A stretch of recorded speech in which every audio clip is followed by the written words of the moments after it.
because this might be the inner chronicle of what we are. And we have to articulate ourselves, otherwise we would be cows in a field.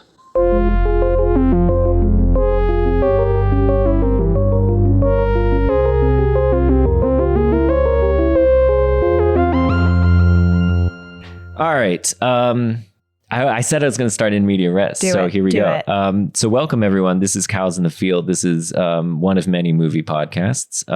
My name is Justin. I'm Laura. And today we're talking about 1993's philosophical comedy, Groundhog Day. They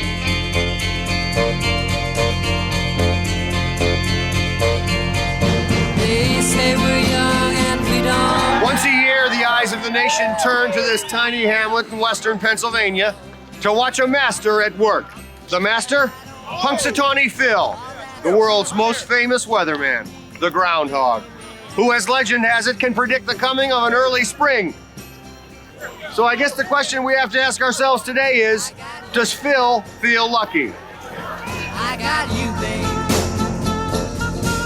They say our love won't pay the rent, for it's earned, our money's all been spent. And joining us today is my colleague, professor of philosophy at MIT, and author of many books, including Knowing Right from Wrong, Reasons Without Rationalism, and perhaps most relevant to today's topic, Midlife, a Philosophical Guide. He's also the host of 5 Questions, a podcast in which he interviews philosophers and asks them 5 questions about themselves. We want to welcome Kieran Setiya. It's great to be here. Thanks for having me. I'm a long-time listener, first-time caller. Yeah. Well, we're glad to have you. We're really it's our honor. Thank you for your time. And so I put it to you now, Kieran. What is like your history with this movie? When was the first time you saw it? I presume you rewatched it. How does it hold up? I don't remember the first time I saw it. I have no idea when that was.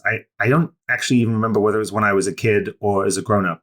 I think I did rewatch it. I think it holds up really well. I mean, I love the movie. I try to watch it like roughly once a year, roughly around Groundhog Day. Nice. I'm enough of a fan to do that. And I mean, part of the philosophical aspect of it that I think we'll get into at some point is that I can't tell if this is a strength or weakness, but there are so many possible readings. Mm-hmm. And on the one hand, that makes it seem incredibly rich. On the other hand, it makes you think, it's not clear that this movie knows what it's doing, but it is definitely feels like there is a lot to talk about in it. Also, it's it's just so funny. I really enjoy watching it again. You had also asked me, I think, about whether Pittsburgh was a connection. Yeah. Well, it starts in Pittsburgh. I don't remember when I remember at some point watching it and having forgotten that it starts in Pittsburgh and having the experience of going, oh my God, Pittsburgh, the skyline. But actually, they get out of Pittsburgh. I know, yeah. Almost immediately. Yeah. And then I do have the kind of sense that, again, maybe we'll get into this later. Like people talk about Pennsylvania as Pennsyltucky, like it's Pittsburgh and Philadelphia and it's Kentucky in between. And so I don't have super fond feelings about, where you end up if you drive out of Pittsburgh. I've never been to Punxsutawney in particular, but it was, when I was there, it was like Bush Cheney country. Yep. Mm-hmm. And so the movie, it's very sentimental about small town American life. That's one of the things it celebrates. And I can totally get into that, but it helps to forget my experiences of living in Pittsburgh. I can't remember also where I first saw this movie, but it's just always been in the back of my mind. And I think that's one of the things about this movie is that it created this kind of this idea of Groundhog Day as like something people outside of Punxsutawney care about. And that's how I always thought about it. And synonymous with the time loop is Groundhog Day. Like so much so that like, I think people use Groundhog Day to describe like these repetitive, interminable, meaningless acts. And so I think it's just like always been in my conscious, sort of my conscious life. But I can't remember when I first saw it. But yeah. I know I haven't seen it very much because rewatching it, there were like large parts of the movie that were completely new to me. So I really enjoyed the rewatch. Love it. Yeah, it was really fun. I'm much like both of you. I don't remember the exact moment. I think it was like on the WB or something all the time. Oh, it was just on TV. I think it was. It's a PG wholesome movie in the end that I think, that's like chock-a-block with jokes. So I think it's really good for replay with ads sprinkled throughout. Yeah. I mean, it's PG except for he did the seduction of But you don't see Nancy. anything. That stuff is pretty, you can put that on TV. Yeah. So I think I watched it all the time as a kid, and we were big Bill Murray fans in the house. And like, I know I watched it a ton as a kid because my favorite part was the part where he lets the groundhog drive. Because I think like when you're in third grade, like animals driving cars is hysterical. Don't drive angry. I think that's what he says to. That was my favorite line. And then I think I probably didn't come back to it for a really long time. And then I think around that time, I started to hear these critiques of the movie being, problematic because, the way that he's trying to seduce Andy. Andy's Rita is the name of the character. Anna McDowell's the actress, is by finding out all this information about her and then using that, that he's at an advantage that she doesn't have when he's seducing her. So I was wary of that coming into it, but delighted to see that it really wasn't a very big chunk of the movie, honestly, and that it doesn't really work out for him. But I think that had colored my memory of it. But we could talk about that later, the feminist or not feminist aspects of this movie. But I was actually really relieved. And this time round was just thinking about it as a pandemic movie. Yeah. I mean, so Kieran, we've been in a pandemic now we're coming up on a year now. And I mean, did watching the movie in a pandemic, did that bring new resonance to the viewing experience for you? Or did it feel sort of more of the same? I'm curious if it changed in your mind. I'm curious what you guys thought too. It's funny because I had thought of this as a good movie to do because I had been using the Groundhog Day metaphor to describe my pandemic experience. But of course, he's constantly touching and interacting with people. And it centers around a giant crowd of people. And I was like, so any association with the pandemic was kind of canceled by the sheer kind of human reality of life not under lockdown. So I don't know. I kind of lost that association in the movie, and I'd forgotten about it until you guys just brought it up again. What did you think? Well, I mean, Laura will be able to speak more to this than me because we're having different pandemic experiences. Yeah, we're having very Justin different. And me. Yeah, I mean, my as a and I'm sure Kieran, you can relate to this, but as a professor, your life, and even as a grad student for that matter, in philosophy at least, the days are largely very similar day to day. It's very easy, especially like if you're on leave, to have an experience that's very similar to what I think many people are having in the pandemic, where you wake up and you read some stuff and you twiddle around online and you write some things, and then you maybe exercise a little bit and you eat some food and then you go to sleep, and that's basically your day. And then that's now like most people's days in the pandemic, and so there's and I think that's that's the thing that people is like resonating with people as like the maybe why this might be considered a pandemic movie is that it's that repetition. It's that like inability to like distinguish day to day what's happening.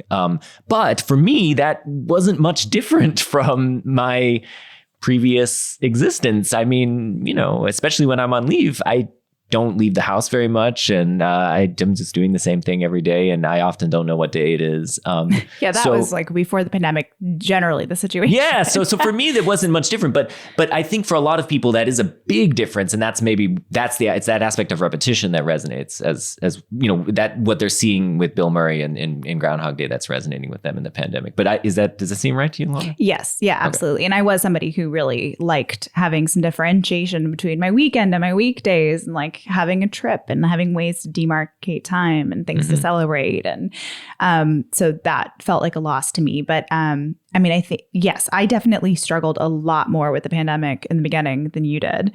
And, I'm home with a toddler, and I had just made the decision to be home with him all the time. And I was feeling lonely, but feeling like he was just old enough that we were going to do these things. Yeah. Like, I think that was like the loss that I felt, was that I had all these plans, right? I had I had ideas about what this next year was going to look like. And the pandemic felt like it was being taken away from me. Yeah. And so I went through, feelings of frustration and loneliness and sadness about it that I think you didn't quite feel those same depths because your life was relatively the same. I didn't have the loss. That's the thing. And so I was describing it as repetition, but you're describing it as loss. And I think that's another thing you could see in this movie because Bill Murray's character, Phil, he desires to get out of his current situation. He desires, what he wants most of all is to be, I don't know, a national newsman or whatever. And that's what he loses in the repetition of his days inside of Groundhog Day, among many other things. But that's a big thing that he loses is now he's stuck in this sort of cycle, and that prevents him from being able to realize his ambitions. Right. Yeah. I think that sometimes is how it feels within that pandemic, and there being no tomorrow, and that you can't work towards a goal that is, not, you're not able to, you can't, if you're not able to be with people, if you're not able to leave the house, if that's the decision you've made for your own safety, then there are a lot of things that are no longer available to you. Yeah. So that was what I was feeling, and that's what I was resonating with Bill Murray's character. But then the sense of acceptance that he comes to the end for being really happy for where he is. I'm now in that moment. Oh, interesting. With the pandemic, where I'm just sort of noticing I can move at the speed of toddler, and that's a gift. That's a blessing right now. Yeah.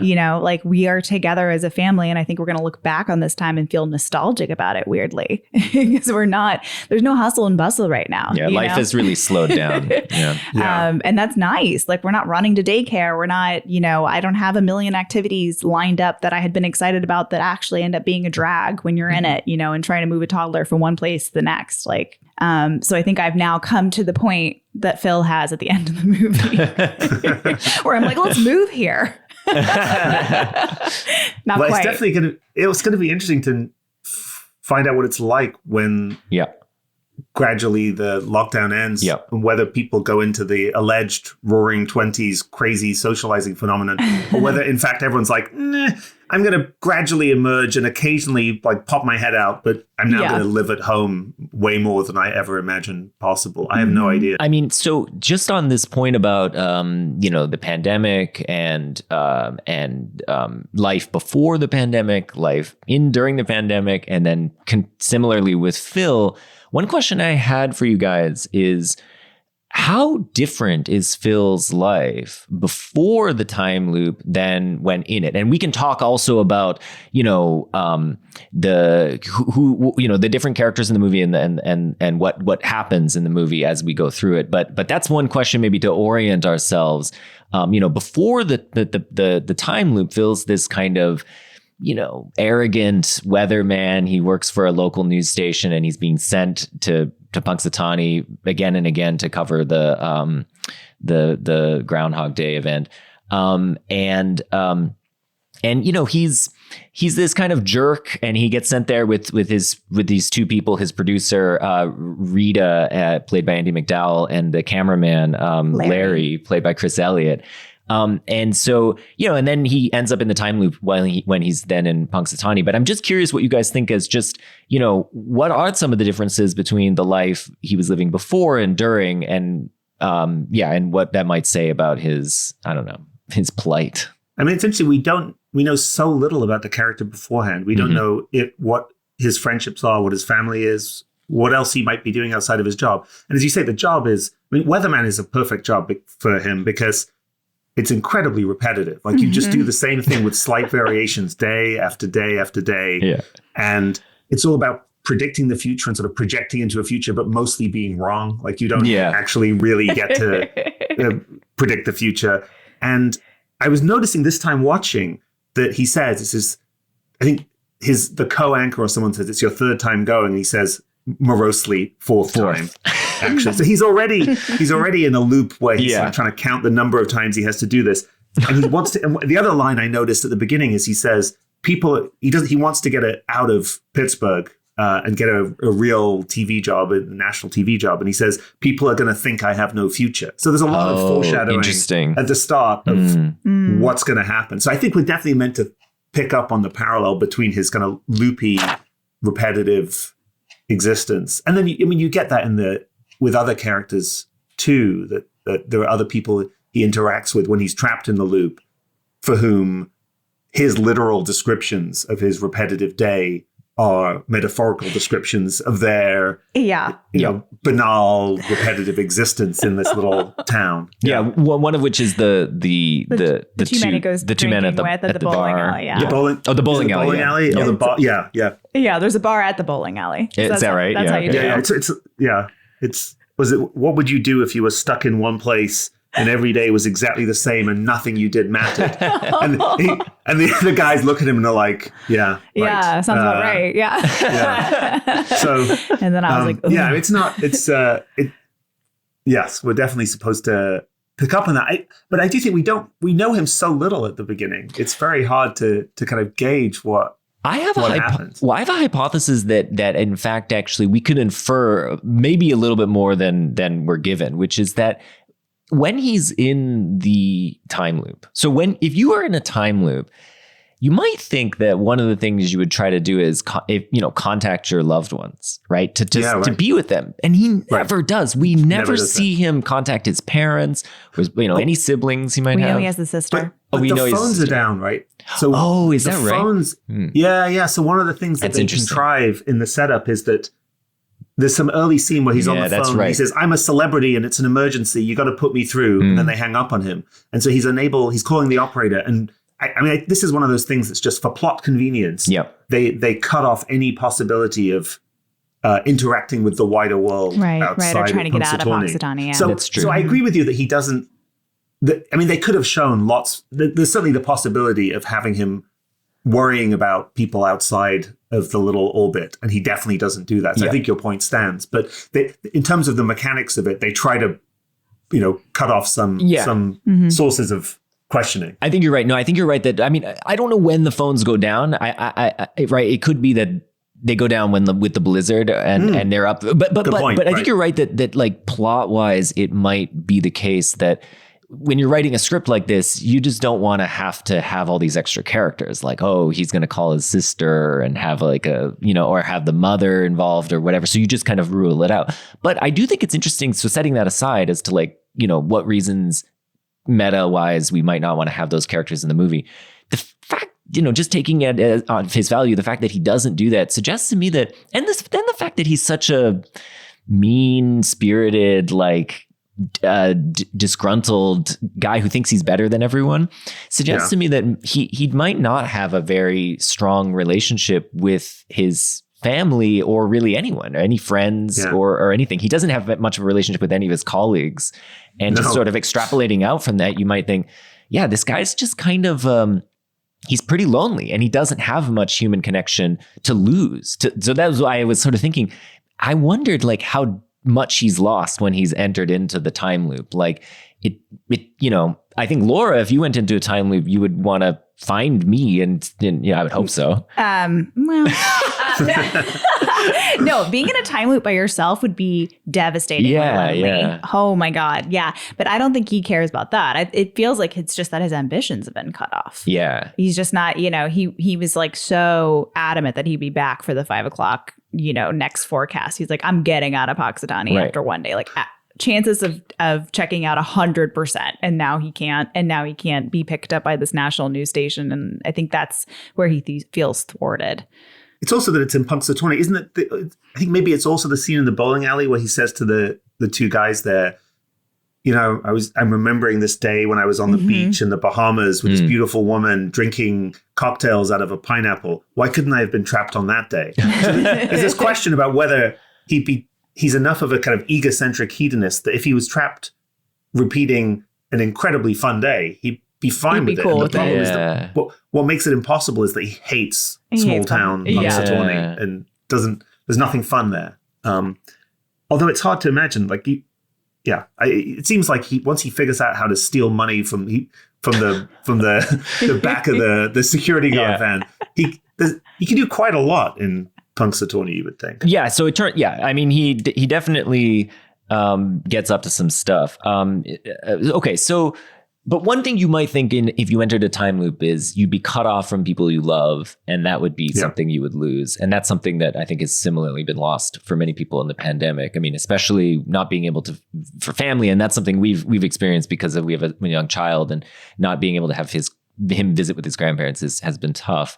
I guess what other things might you lose? I mean, that could be mirrored with what Phil has lost when he's moved into what has he gained? That's another thing that's different. Well, the time is funny in a time loop. You have infinite time. I think Rita points that out. You have 1,000 lifetimes, but you are not able to make progress on any of those things if they involve things outside of your own mind. Yeah. Right? Yeah. So you couldn't build a really big sandcastle. No. Is that a goal of yours? I don't know. Or a really big snowman in this case. Yeah, you can only build whatever you can build in 24 hours. But your relationships are on a loop too. You can only make so much progress in your relationship. You strike up a friendship and it's reset the next day. It's all just washed away like, sand on a beach. Yeah. That's pretty lonely. But you have all the time in the world to learn piano and read a lot of books. Mm-hmm. Yeah, skills you can learn. I mean, it's and that's what a lot of people are doing in the pandemic, making sourdough. Right. Yeah, exactly. Yeah, no, it's a very different movie with him being able to remember each day than if it was you could imagine a kind of a similar conceit in a movie, but it's just that the person wakes up every day and we get to see them do things the same or differently, and it's about free will or whatever. But yeah, he can't complete anything and make any permanent difference in the world except in his own mind. He can learn things and he remembers things. So Phil once he figures out he's in the time loop, he sort of undergoes a certain, I don't know, he has an arc to his character, and he starts the movie as kind of an asshole, and he ends the movie as a mensch. Yeah, mensch. That's a good way to describe it, actually. And, actually, I was thinking a lot about this, and then I just read the Wikipedia right before this, and I guess this was actually intended. So interesting. But it really did feel like his arc mirrors the 5 stages of grief. And that was intentional. Okay, so the 5 stages of grief are denial, anger, bargaining, depression, acceptance. So let's start with denial. So he starts out, and he's initially like, this can't be real. I can't be living the thing over and over again. And it's only, I think, after he does the test with the snapping the pencil that he comes to realize that this is really happening to him. And I'm just trying to think, what happens. He also goes and has a head X-ray, and he goes to a psychiatrist. Right. The psychiatrist says, "Come back tomorrow," and he covers his face with a pillow because that's not going to happen. Yeah. So there's some point there where he's not exactly in denial because he is taking it seriously, but he's exploring possible medical diagnoses as opposed to I'm in a time loop. And then you have anger. So once he's sort of realized that he's in this and he's overcome his disbelief. This is, I think, the period where he sort of becomes, I don't know, somewhat of a hedonistic nihilist. He just sort of he eats all the donuts. He goes and commits punches Ned. Yeah, he commits crimes. He steals the money. Oh, Ned. He realizes, I think he even says this, there's no tomorrow. There's no consequences to anything that I do. That's one of the other things he says. He asks the 2 guys from the bowling alley, what if there were no tomorrow, no consequences, no hangovers? And that's when he leads up to him getting arrested and not worrying about it. What would you do if you were stuck in one place and every day was exactly the same and nothing that you did mattered? No, that sums it up for me. What does he get arrested? Ultimately, it's he's just driving drives drunk. The car along the train tracks. And he's driving along the train tracks. And then when the police stop him, he winds down the window and says, tries to order cheeseburgers. He tries to order, Right. yeah. And he hits a mailbox. Isn't that a federal crime? That's a federal Justin? crime. Yeah. Justin knows that. I didn't hit any mailboxes, but I had friends in high school that hit some mailboxes and learned that that's a federal crime. And that was bad times for them. You weren't in the car? I thought you were in the car. No. Oh, okay. Jeez, Okay. they were hitting mailboxes in my neighborhood. My friends and I were pissed. We were like, "Why are you hitting mailboxes in our neighborhood?" Anyway, so yeah, he responds with anger. He lashes out. He's like overly rude, I think, at this stage to Rita and Larry. And then the next stage is bargaining. I suspect that this stage is really playing out where this is his attempts to woo Rita. And he first tries it out on, I believe it's Nancy. And he sort of gets some information on her and then resets the loop and then uses that information to end up ultimately sleeping with her. And then he figures, maybe I can do the same with Rita. She seems interesting. They sort of, I think he has more, he's more interested in her than purely than he is in Nancy. But so I suspect that maybe this is the reason this is bargaining is that he's sort of thinking like, okay, so I'm stuck in this thing, but maybe I can get something out of it. Maybe I can get a kind of companion out of this or something like that. Or maybe I can even find love. But that doesn't work. And she rebuffs him again and again and again. We have that little montage of slaps. I love it. That's right, the slaps. And she says, "I could never love a man like you." Yeah. So there's a sort of finality, the sense that it doesn't matter how many days he goes through, he's not going to win Rita. Yeah. Oh no, I can't believe I fell for this. This whole day has just been one long setup. No, it hasn't. And I hate fudge. Yuck. No white chocolate, no fudge. What are you doing? Are you making some kind of list or something? No. Did you call up my friends and ask them what I like and what I don't like? No. Is this what love is for you? No, this is real. This is love. Stop saying that. You must be crazy. I could never love someone like you, Phil, because you'll never love anyone but yourself. That's not true. I don't even like myself. Give me another chance. That's for making me care about you. And I think it is interesting that and I think was jumping ahead slightly, but I think it's interesting that it's when he has only after he's accepted that his his efforts are failing that he ultimately does win her. It's only after he sort of like releases that control over the situation that she does ultimately come around to him, and then she gets interested in him. Yeah, exactly. The whole relationship sort of reverses. It inverts, yeah. But before we get to that, we have depression. So that's where he's realized Rita's not going to get with him, and so this is when he has these suicidal tendencies. He tries to kill himself again and again. I think it starts with him driving the truck off the course. Yeah, it begins with the murder-suicide with the groundhog. Yeah. They Thelma and Louise themselves into a quarry. Exactly. Yeah. My favorite part when I was in the third grade. Yeah. So what was it? What was your favorite line? I think the two of you both have already quoted this line. Don't drive angry. Yeah. Yeah. And then it follows. It's kind of a daring series of comic suicides. Yeah. Which I don't know. I mean, I feel differently about that as a grown-up or older person than I did when I first saw it, where it didn't occur to me that there was anything at all daring or challenging about making fun of suicide. But actually, it's kind of a adventurous feature of the film that it does that. I guess that's true. Yeah. It's played for laughs. That's definitely right. And it's definitely not a subject matter that is, has inherent in it any humor. I suppose it's taking something that shouldn't be repeatable and making it repeatable is funny, I guess, or something. And so there's, it is interesting that, and of course it's the very fact that this non-repeatable thing is repeatable for him lightens it. So it makes it like there is no finality for suicide for him. So in a way you might wonder whether, this is actually, I'm actually not sure whether he is committing suicide in any real sense because it's actually resetting. So he is he does in a way, like, because you might even say of his situation that he can't kill himself. Like, he's trying and he's failing again and again. But I was thinking about pain. Like, it doesn't. Well, yeah. The issue Still of whether it hurts, and he remembers the pain of falling off a building from 200 feet or whatever. I don't know how high up he is. That they just glide over. Right. That's right. Yeah. I mean, they got to keep that PG-13 rating or PG rating. It's a solid PG.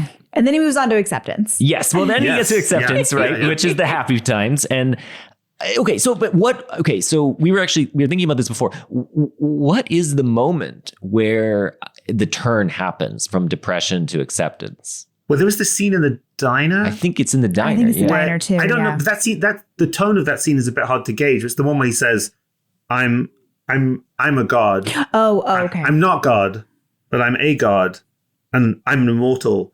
And he tells Rita, and she believes him. Yeah, I think she takes him seriously. I'm sorry? What was that again? I'm a god.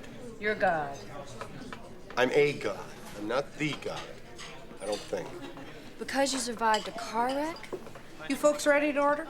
I didn't just survive a wreck. I wasn't just blown up yesterday. I have been stabbed, shot, poisoned, frozen, hung, electrocuted, and burned. Oh, really? And every morning I wake up without a scratch on me, not a dent in the fender. I am an immortal. Special today is blueberry waffles. Why are you telling me this? Because I want you to believe in me.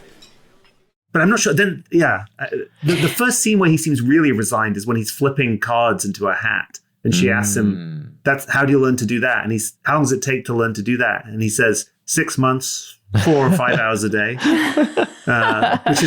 which is one of the data points used by the people who try to calculate how long he spends in Groundhog Day. But the timing, I was trying to keep track of the timing. I wasn't sure exactly where in the arc of the movie this comes. It is, it's hard to know, but definitely the beginning of any kind of change is happening in that diner scene, because that then precipitates him. Ultimately, they end up in the bed together, and that's where he's flipping cards and stuff. That's right. And so, but they've had this wonderful day together, partly because I think it is important that she believes him. And I think that's the thing for me. That was the thing that, like, I see that the turn happening where he tells her this thing, which he doesn't think is going to convince her. And he's like, okay, well, let me try to convince you and I'll show you all the knowledge I have.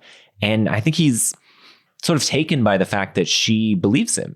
Like it is a little bit, I mean, it's not entirely, but it is a little bit like she takes the leap of faith. I mean, it's to talk about a religious theme in this movie. He says, I'm a god. And she says, okay, show me some stuff, which isn't decisively proving that he's a god, but it does suggest he has certain godlike powers. And she believes him. She doesn't really question him. She just says, okay, and I'm going to be a part of this with you.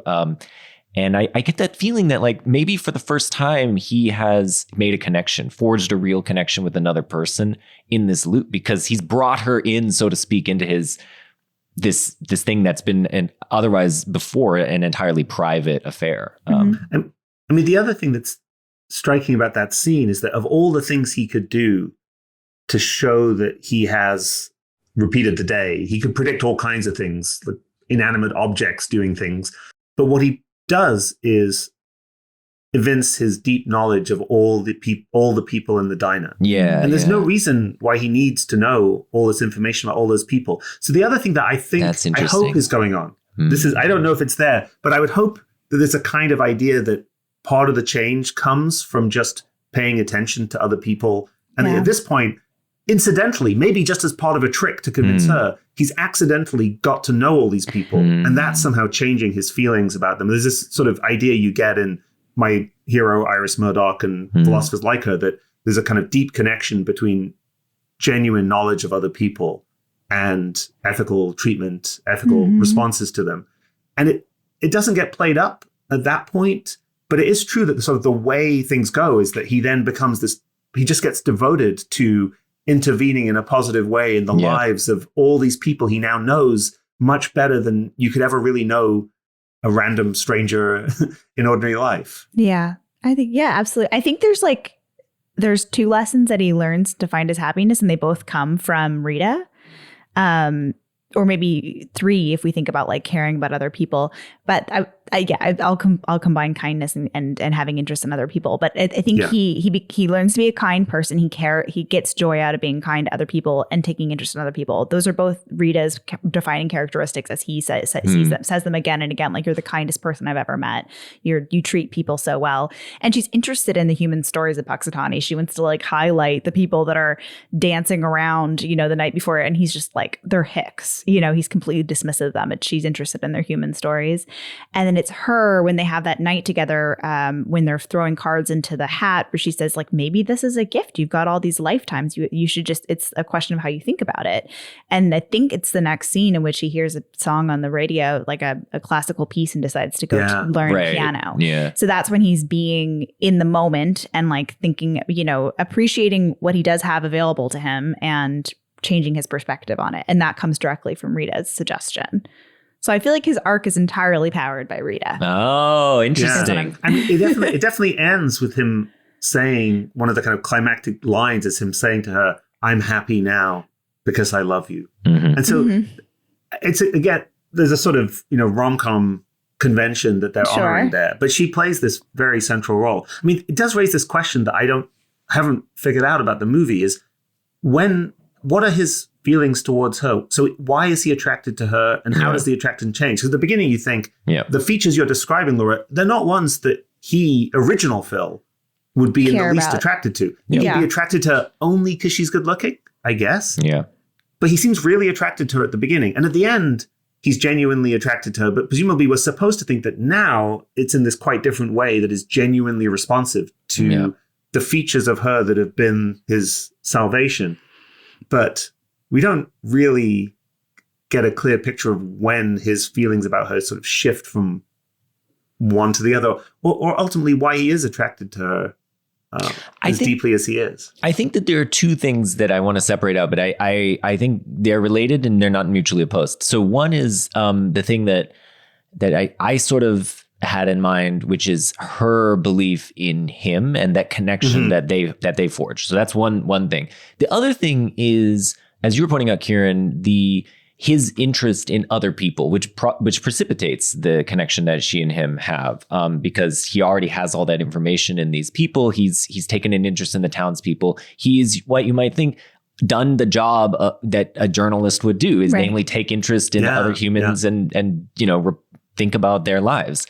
And so he's sort of in a way transcended the kind of selfish, motivation of that he has for being a journalist, namely to be on TV and to, use that as a chit to sleep with women or that kind of thing, or to further his career. And he's become this, what you might think of as a true journalist, someone who actually takes an interest in others and so on.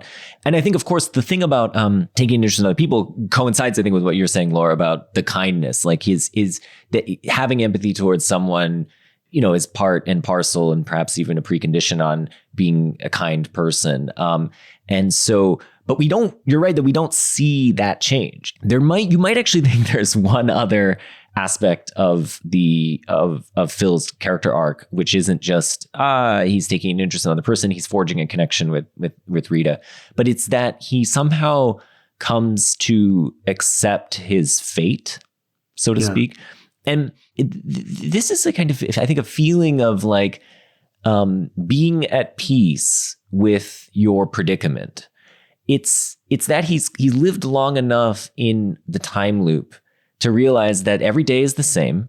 There's nothing he can do about it. Well, it's largely the same. There's nothing he can do about it. And he's sort of somehow made his peace with that, somehow accepted that is just how it's going to be. And it's not quite that he has decided resolutely to make the best of it. I think that's a separate matter. I think there's just something about rather than fight it, he's just been okay, this is just it will just be this way forevermore. And I think that I'm not sure exactly how that interfaces with these two other things about his relationships with other people, because this thing seems like entirely like it could just be an internal thing. But it did strike me as like, I would have described his turn as that, as like, oh, he's just sort of accepted that he's like in a video game basically, or something like that. And that they're, you know, his actions aren't going to have broader significance outside of this day. That seems right. I mean, there's a key scene, I think, really moving scene where after he starts doing all of his errands, as he calls them to Rita, the kind of spends his day every day running around town, fixing someone's car when it breaks down, catching the kid who falls out of the tree. He also gets invested in saving the homeless man. Right. Who, the first time he tries to help him, the homeless man dies and he rushes to the hospital and walks in and demands to see the chart. And the nurse says, sometimes people just die. Yeah. And he keeps trying to save him, and he takes him and feeds him up with soup, but he can't save him. Yeah.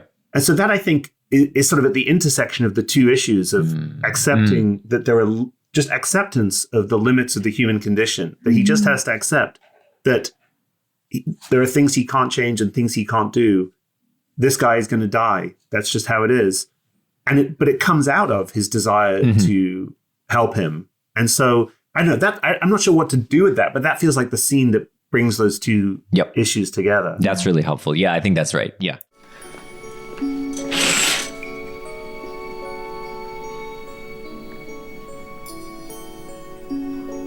Where's the chart?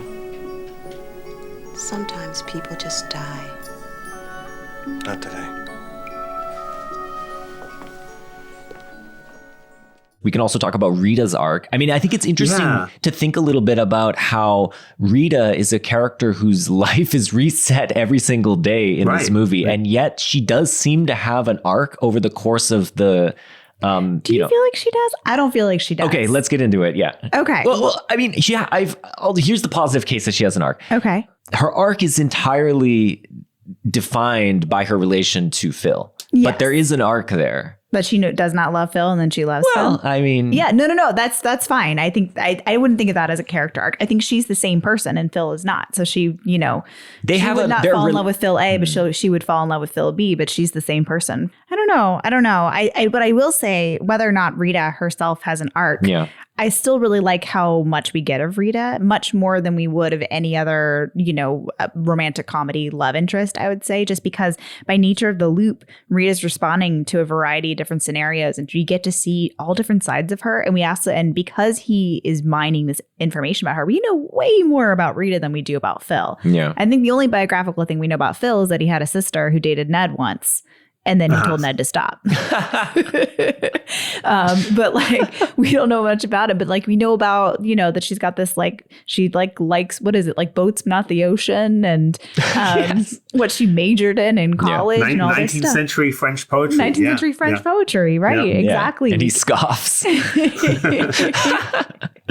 Oh, what a waste of time. That's what everybody told me when I told them I was studying art history. It's fine.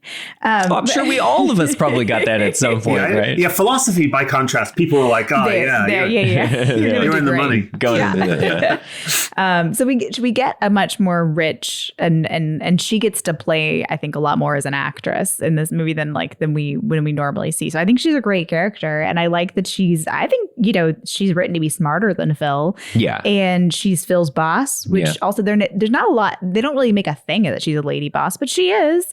And at no point do the men gang up on her and joke about her. It's the other way around. She and Larry are rolling their eyes at Phil and calling him a prima donna. So I like all that stuff. And I do like that, whenever Phil has those designs on Rita and tries to contrive a romance by basically just creating a seemingly spontaneous day that is incredibly planned and does creepy stuff like having her favorite ice cream on the windowsill. That is so creepy. I like that it just doesn't work over and over and over again. She sees right through it. That is incredible. Can we just stop and marvel at how creepy that would be? Creepy. This guy who you barely know all of a sudden knows everything about you in some uncanny way. No fudge. Like, ugh. Like, It's incredibly weird. yeah, it doesn't work. And I'm really glad. I will also just take a quick note to say that like the film's treatment of Nancy, on the other hand, is like a real bummer. Because it does work on her, which is fine. She was, he has more information than her. But I also didn't like that when he says the wrong name, when he says Rita to her when they're making out, he distracts her by telling her that he loves her and proposing to her, and it works. That was a little bit unfortunate. Are we supposed to infer that she is completely trashed? Is that I was trying to figure out how to make sense of that scene. She's just a punchline. I thought she was just supposed to be like played as very, very dumb. And also that all women want marriage. Well, there's also the scene later on where Larry is trying to pick her up. So she's clearly just a prop for various pickup scenes. When I was Googling Groundhog Day feminist, I found out that they made a musical. Did you know there's a musical on Broadway? I've seen the musical. Yeah. Oh, really? Okay. So maybe you can confirm this. Nancy has her own moment in the sun. Does she have her own really song? Great. The musical is not amazing. It was made by Tim Minchin, who did the Matilda musical that is phenomenal. And it isn't as good as that. But the thing that's striking about it is that the best songs are the songs that the minor characters have. She has a phenomenal song. Ned Ryerson has an amazing song. Oh. So there are these moments where the idea that these small town characters are really important and meaningful the musical really kind of carries through that in a way that the movie doesn't. Oh, that's really cool. So you're seeing like snippets of what Phil got when he was having these deep conversations with all these people that happen off screen. That's cool. Yeah. Oh, good. Well, I'm glad Nancy gets her own song. Laura was concerned about Nancy. I was a little worried. But on the whole, I love the Rita character. I'm just not sure she has an arc. But I think that's okay. Yeah, I don't think both characters have to have an arc. Well, she only has a day. He has, somewhere between 10 and 34 years. And she has one day. It's just the same her all the time. It's a lot to ask. It does mean that there's a way in which he is sort of central and she's secondary and responsive and reactive. Yes. But I really like what Laura said, which is that even though she's secondary and reactive, one of the effects of the way the movie plays out is that we do get to know her and her life and her ambitions and who she is in a way that maybe more than we get to know Phil. So that is really cool. Yeah. And weirdly, she has more agency than Phil with respect to their relationship, as we mentioned before. So which is surprising given that he has so much more power. Yeah, he has our access. Given the circumstance. I mean, to make a contrast to a movie that we've seen during our Nick Cage binge. It's a movie called Next, and in that movie, Nick Cage can see all possible futures up to a certain amount of time into the future, and so he uses this to like find out information about women and then hit on them or and figure out what pickup lines can work best, what tactic. It's gross. It's real. Okay. It's not handled with care. Twice Jessica Biel's age in that movie. But still a fun movie though. That doesn't like 4 stars. But speaking of like female agency and Rita's power in this movie, it's like cool that like it's sort of hard to know why the final day is the final day, except that it's the day that Rita chooses him. And because they have a day that's really lovely that I thought maybe this is the end of the movie. I remember there being more, right? The night that they're throwing the cards into the hat. But that's not the last day. It's only after Phil chooses to like focus on himself and on the world around him and kind of gives up on, loves Rita but doesn't give up on trying to conquer her, that she picks him, and that seems to end the loop. Like she has the power to end his loop. So it's the day on the morning she wants to hang out with him after he gives this incredibly moving speech at the Groundhog Day thing. And he says, I don't have time for coffee right now. I have to run some errands. Because he's decided to let go of the pursuit of her in order to save all the people in Punxsutawney. And that's the night when she buys him in the bachelor auction. So, she says, I own you. In her little southern accent, I own you. It's really great, actually. I love that scene. It's very cute. It's a very cute scene. I guess there are 2 things that we haven't talked about that I just feel like this time around I really noticed. There's a lot of highbrow elements in the movie that I had not properly picked up on before. So like in the scene where she's accusing him of being egocentric, there's the bit where she quotes Walter Scott. Breathes there the man, the wretch consented all in self, unswept, unhonored, and unsung. And then the night where they have a nice night together, but it's chaste, and it could have been the end, but it isn't because they haven't yet got together. He's reading some book that's like poetry for dummies or something. And then the next day, he's in the diner with all these poetry books in front of him. And one of the moments that is really lovely is when he is starting to become sympathetic to the people in Punxsutawney. The guy who, at the top of the stairs, when he's running down in the B&B, he says to him, is it going to be a long winter? And he says, winter slumbering in the open air wears on his smiling face a dream of spring, which I thought must be a quote. And I looked it up, and it's a quote from a Coleridge poem called Work Without Hope, that is about the bees and the birds working while the poet, or the sort of poetic character in the poem, watches idly and just lets life go by. So there's a lot of poetry in the movie. So that's one thing I really love about it that I think I hadn't properly picked up on until watching it this time and sort of Googling quotes. The other thing that we have to talk about is how long is he in? Right. All right. In Groundhog Day, which, so as you know, I sent you a link, which I don't know if you have show notes. We can put it in the show notes. Yes, sure. There's this article on What Culture by Simon Gallagher. So in the DVD commentary, Harold Ramis says a decade, I think, is his estimate. The article is ridiculous. It's sort of a parodic article, but this guy attempted to calculate how long it would take to learn French, become a good pianist, a self-taught expert ice sculptor. Because he does piano, he has a teacher. Ice sculpture, he's on his own. He just has to do it by trial and error. How to flip a card into a hat from 20 feet, which we know took 6 months, 4 to 5 hours a day. And so he calculates that he was stuck for 33 years, 358 days. And I'm not sure if that's right, but I feel like a key thing is that in some sense, Phil has aged 34 years.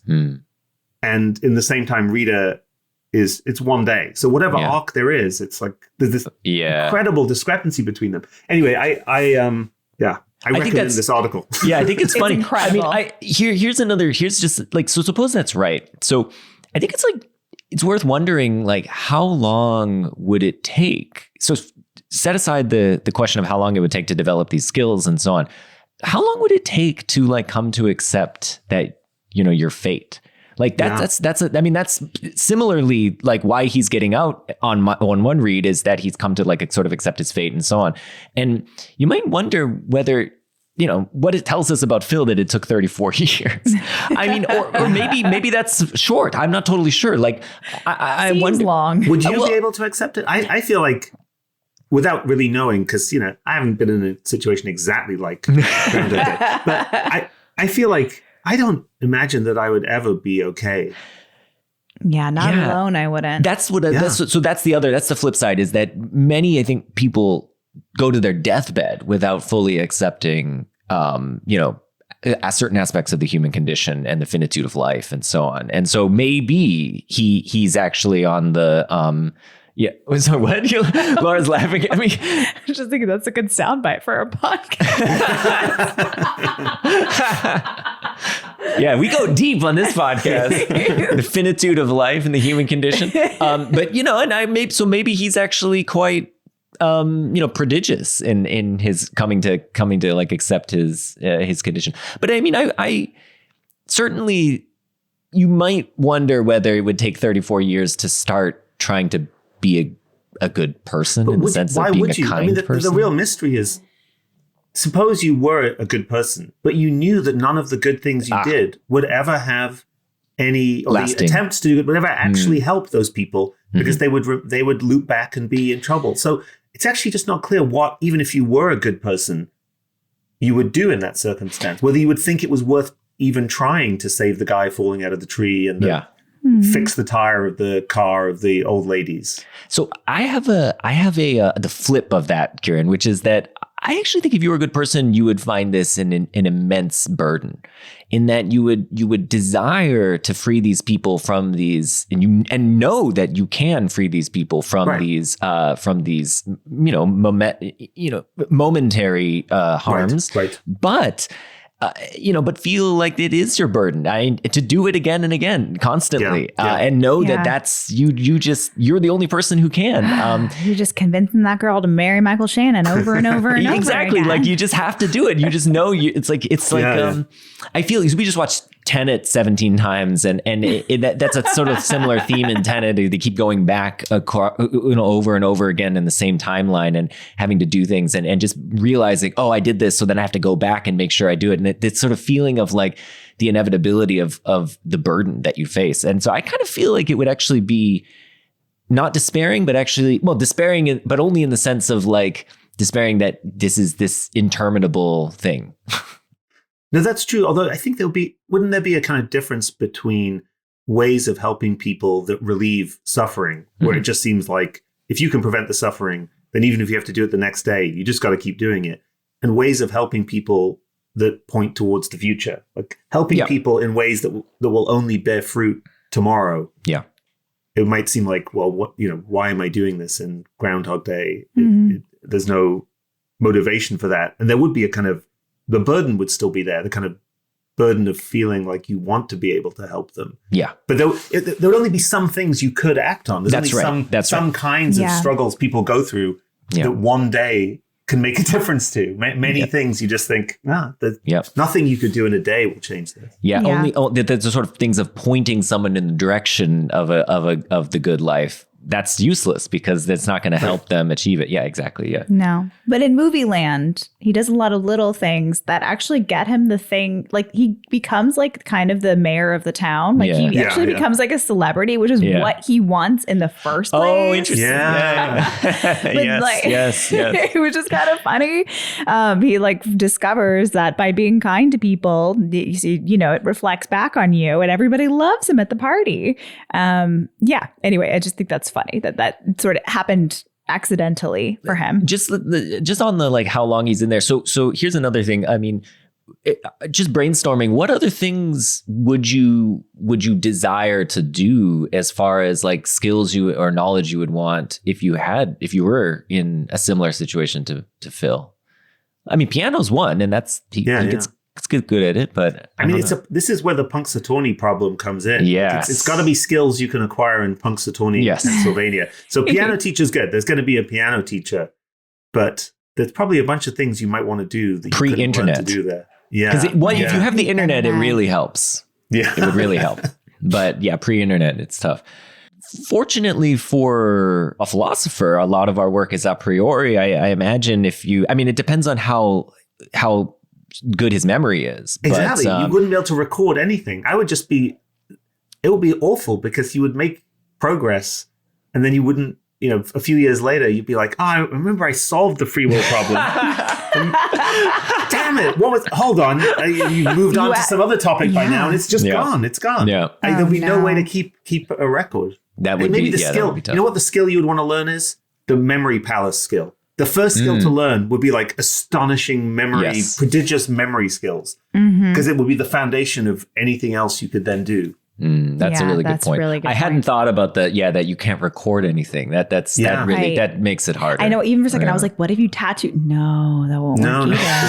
There's nothing. I think getting a good memory is like the wishing to have infinite wishes. It's like the obvious trick you've got to pull before you do anything else. Yeah, that's really smart. I was just thinking about reading all the books. Like I made a shelf and one of my pandemic projects was reorganizing our shelves, and I made a shelf of books that was like, Laura, stop buying books. These are all the books you have that you haven't read. Look at that, but I was thinking about that in terms of like, because he does read a lot of books, but I was thinking about the library thing. Like he has to check it out every single morning and then pick it up on page 300. Yeah, you got to remember. And if a book he wants to read is checked out by somebody else, it's always checked out by somebody else. Yeah, that's annoying. Although he could probably break into their house. Yeah, get the figure it out. Figure out where they live. Tawny is probably not hard. That's right. He has options.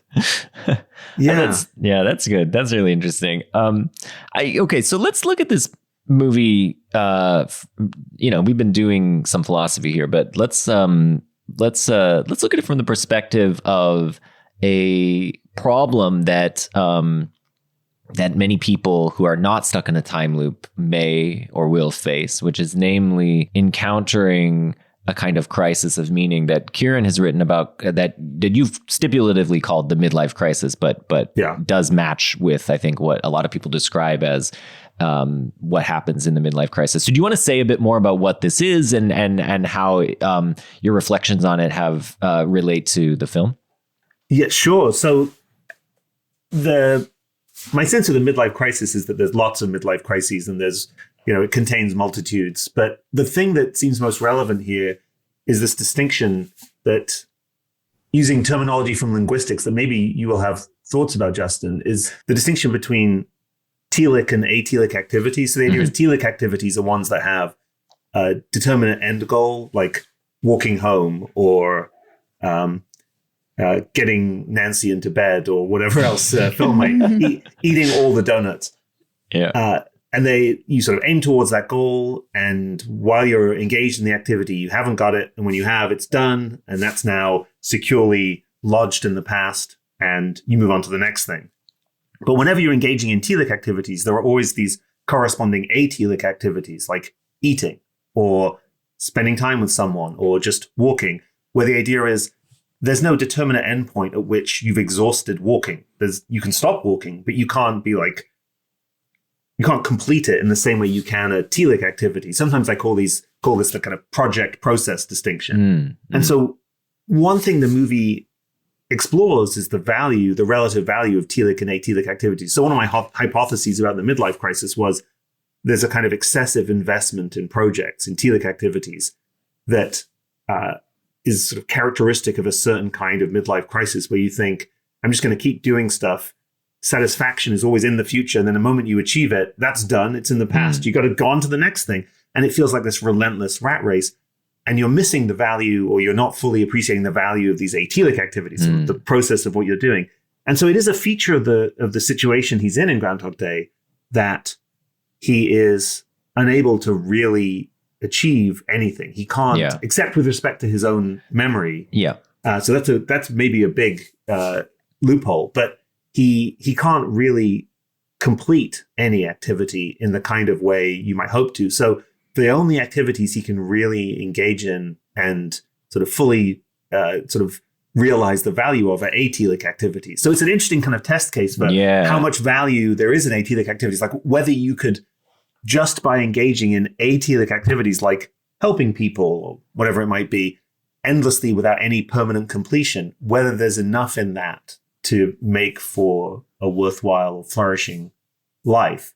And it's not exactly a fair test, because there's lots of atelic activities he can't engage in. So if he has loved ones outside of Punxsutawney, he can't hang out with them. Yeah. And there are telic activities he can engage in, namely ones that only affect him and his mind. Yeah. So it's not sort of a clean philosophical test.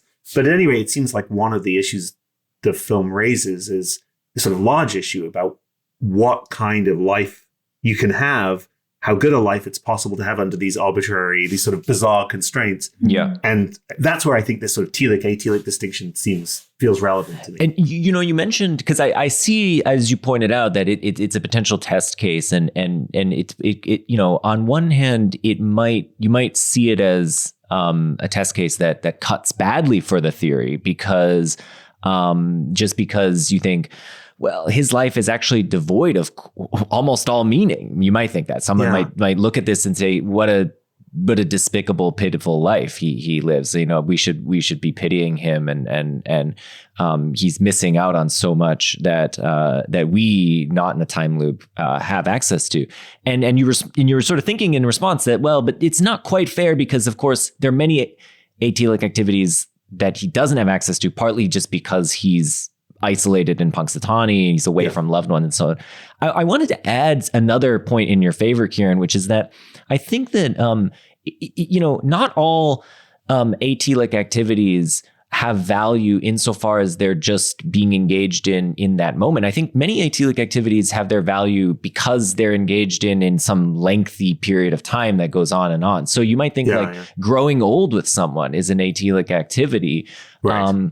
In that it doesn't have an endpoint, but it is this thing that that's not available to him just because he can't grow old with anyone, right? Like forming, like, another one might be, changing with someone. Like, I think part of what is valuable about having a long-term relationship is that you get to grow and change with each other, and that relationship changes over time. And again, that's atelic, but it's something that's not available to Phil. And you might think that those things really do matter, and he's lost those. And it's in virtue of him not being able to have those that it's a big part of why his life has lost a lot of its significance. Yeah, I think that's right. I mean, it's not really my view that you can have a fully flourishing life only through atelic activities. I kind of, I used to think that, or I used to be tempted by that view. And then I came around to this slightly more boring view that Sam Scheffler calls the balanced portfolio theory, that you kind of have to have both. The problem is getting overinvested in one or the other. I see. But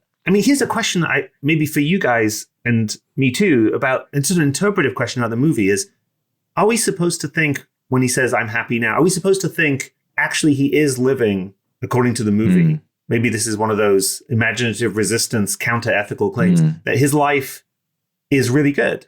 Or are we supposed to think, no, this is a terrible, impoverished life, even at the end when he's accepting it. But what he's doing is accepting and making the best of a harrowingly difficult circumstance. Like, it's very hard. The kind of tone of the movie at that acceptance phase is pretty positive, but it's not clear whether it's positive because he's heroically accepting a terrible fate, or he's correctly realized that, you can live a wonderful life, even in a repetitive Groundhog Day situation. I think it's telling, just as far as, and I know Laura has thoughts on this, but I think it's telling though, just that the movie does not end there. Right. That he gets out of the time loop. He has a tomorrow. Yeah. That I think that the movie realizes there's a big difference between his circumstance there and how, if the movie just ended there, I think there would be quite a bit of ambivalence on behalf of the audience. That's my suspicion, and that's my own feeling. That in fact, actually, that is. It would be kind of amazing if that was just the end. Yeah, the end was just like, that's it. I think that's his life now, and I think that suggests that it is quite dark, and that the fact that he gets out is the Hollywood ending. It's sort of like, you had to come to realize this thing in order to achieve the Hollywood ending of getting out. Right. Does that resonate with you, Laura? I think that's I think so too. I mean, because when he wakes up the next day and the radio is different, and he says like something is different, and she says, is everything okay? And he says anything different is good. I think he says. So I think he's like he himself is ready for a tomorrow, and he's really happy when there's a tomorrow. He wants to live in Puxatawny, maybe because he's come to love the space that he's in, but it doesn't mean that he doesn't want to have the next day with Rita and the next day with Rita and like actually engage in a real relationship with her, and not just like a single night where she buys him and like that's it. I think when he says like, I'm happy now because I love you, he's just like, he's taught himself how to live in a present moment to moment, because how else do you live when you're in a time loop? You've got nothing else. And sometimes I feel like in the pandemic, that's what I have to do, because if I think about the timeline of when I'll get to see a family member or when I'll get to travel again, or when, it makes me, devastated. So I just think about today, moment to moment, and appreciate, how, the slowness of my kid taking a bath. I think that's how I have to be, but that's my interpretation of it. I think so. That goes with what you're saying, Kieran, about this is like a hero. He's heroically shouldering the burden. How does it feel for you? Well, I that's definitely how I read it too. I mean, I feel like the ending, I have this worry about the ending that gets addressed a tiny bit, which is, I don't feel like Punxsutawney is where I would want to live the rest of my life. I think there's something kind of sappy about the attitude to small town life. Mm-hmm. And I also feel like there's something sappy about the Rita character. I mean, this is part of why I think I can see some ways in which she's attractive, but the moment when she says, "I always drink to world peace." Yes. Oh, I was thinking about that too. It's tough. She's so prissy. That one's tough. So the one sort of little glimmer of light is that he hugs her and says, "We're going to live in Punxsutawney," and then he says, "Well, we'll rent at first." And you have this sense that his there's a little tiny bit of cynicism creeping back, and that maybe after he leaves, he'll find some kind of happy medium in which some of his sort of cynicism, I guess is the word, about other people will return to balance out the otherwise saccharine character he seems to have developed, because it's a little bit insufferable. Yeah, no, I see that. I wonder if it would be scary to leave your time loop after so long in some ways, because you have some consequences to your actions all of a sudden. Yeah.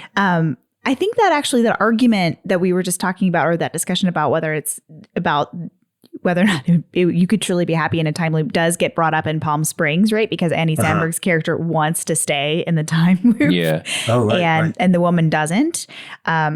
And I think it is just that, like, there are real consequences outside of the time loop. And so maybe you just want to take baby steps.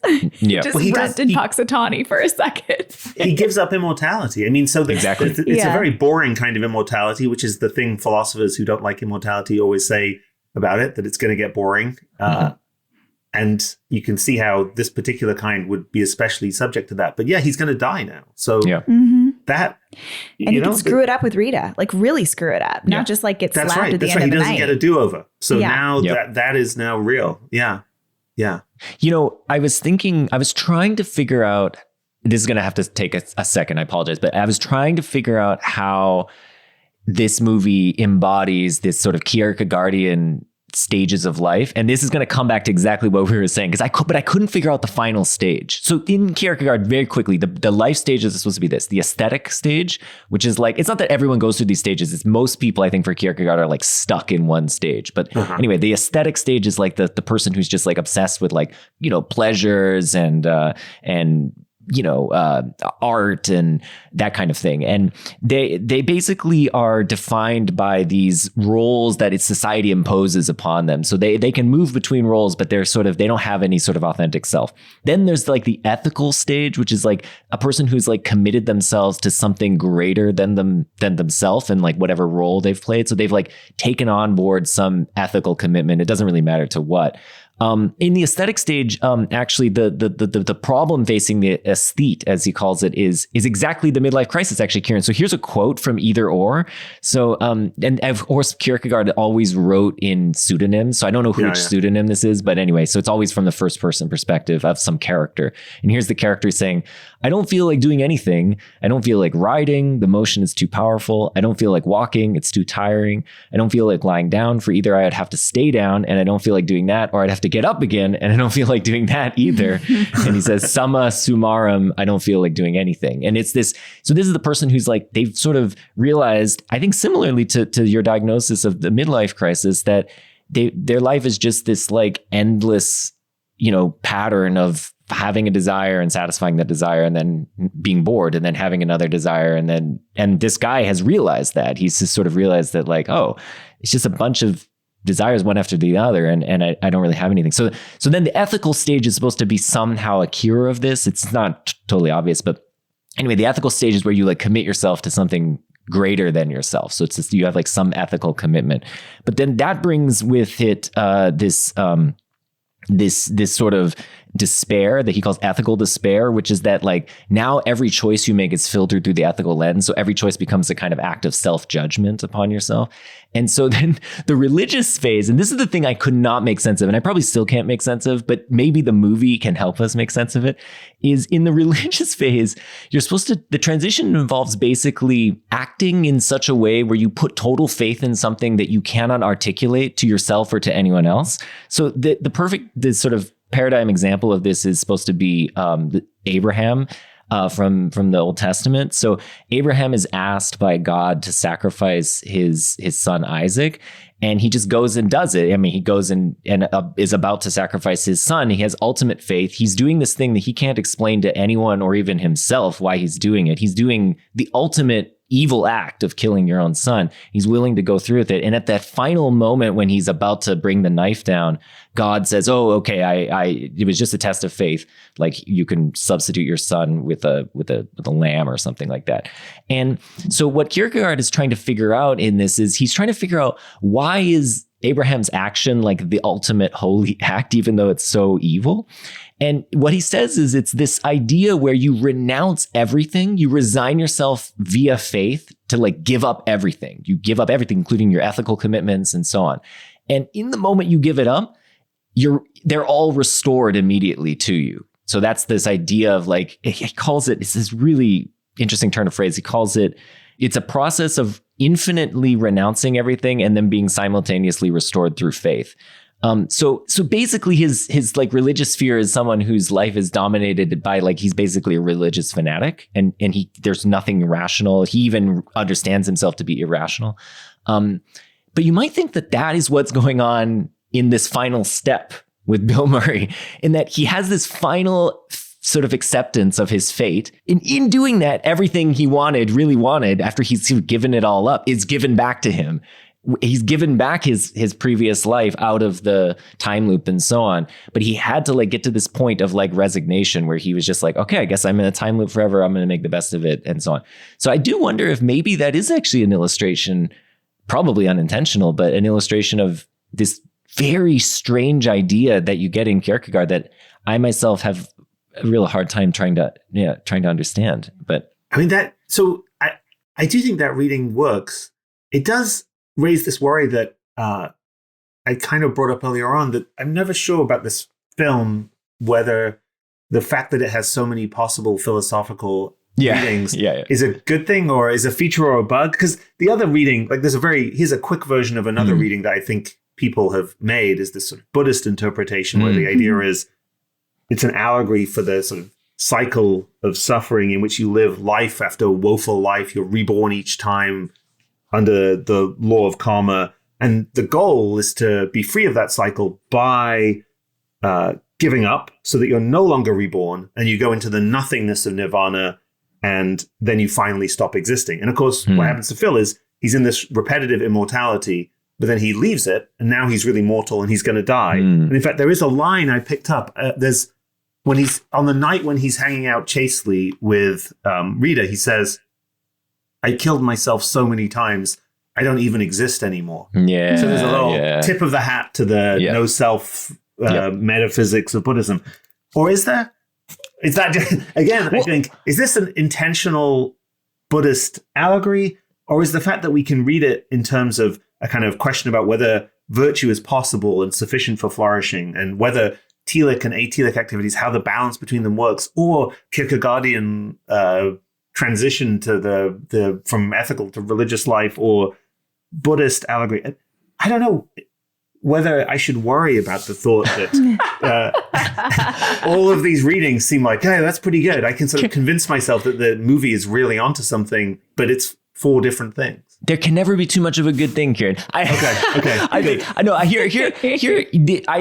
Reading the Wikipedia confirmed that the Buddhist thing is part of it. They intended the Buddhist thing. That's there. The original writer had that in there, and then that was kept over when Ramus did the rewrites and so on. So that's in the script. I mean, they've put in the poetry as well. So there's reason to think that like, these guys are well-read guys who probably had as much knowledge of Buddhism as at least I did, and so they were able to put that in there.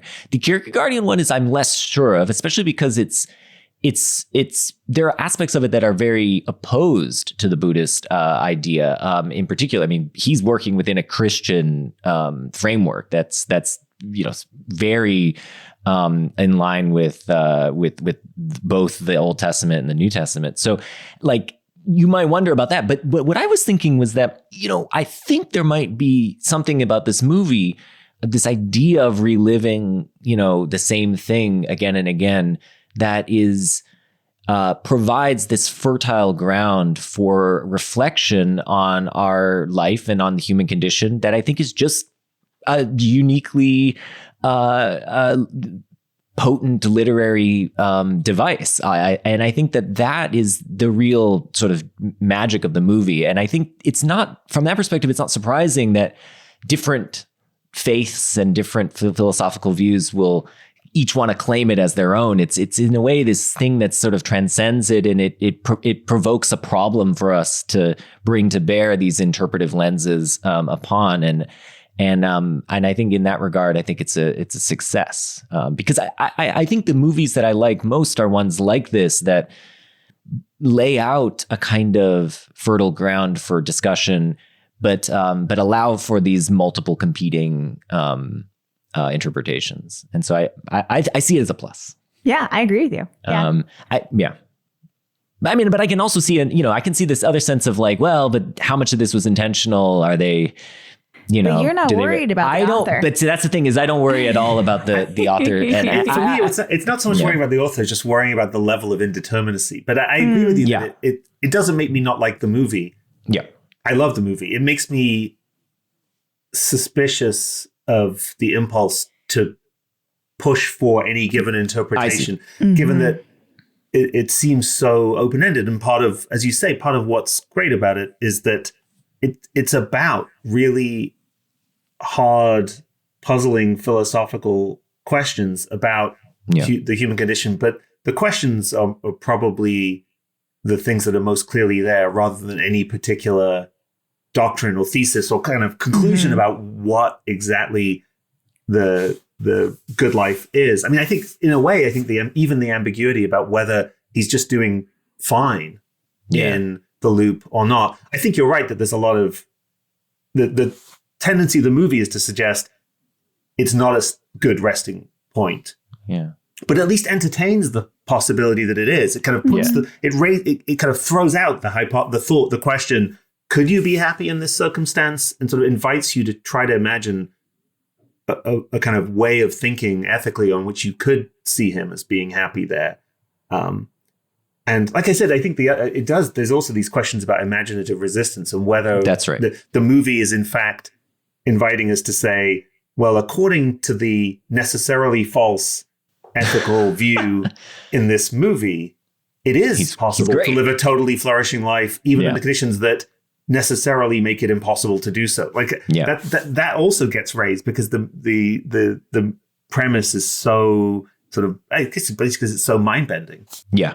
I mean, so just to talk about imaginative resistance, I'm going to just clarify what this means for people who aren't in the philosophical world. Some people in this room might want to definitely. But I'm going to tie it also. I'll tie it into the next topic, which will be the metaphysics. Okay. So imaginative resistance is this puzzle, which is that if something is presented in a movie as not true, in some cases we're happy to go along with it. So for instance, if you see in Lord of the Rings, when the Balrog comes out and you're like, well, there are no Balrogs, but you're like, that's fine. It's in that world. There's a Balrog and he's beating people up or whatever. Are you pulling a real example? Yeah, the Balrog, man. He's the big fiery guy who comes out of the mines of Moria. Oh, yeah, that's the Balrog. Right. Yeah. Okay, sorry. Okay, so we're doing we're going to do... Great choice of example there, yeah. We're going to do Lord of the Rings soon. I'm going to make Laura watch the 4K release. Me. All right, I'm sorry. I derailed us. That we're happy to go with. But then if somehow it's made clear in the fiction that murder is okay, many people aren't. Sauron's a good guy. Sauron's good. The great Sauron, who is our hero, is going to destroy the Shire. Yeah. Many of us go, no, that's not true in the fiction. So whoever's somehow trying to make that the case, like maybe somebody's saying it, they're just saying something that's false. Something like that. So this idea, it's called imaginative resistance. It's easy to imagine things that sort of contravene, certain things in the sort of the non-moral realm, so to speak. Like we can imagine, laws of physics being different or so on.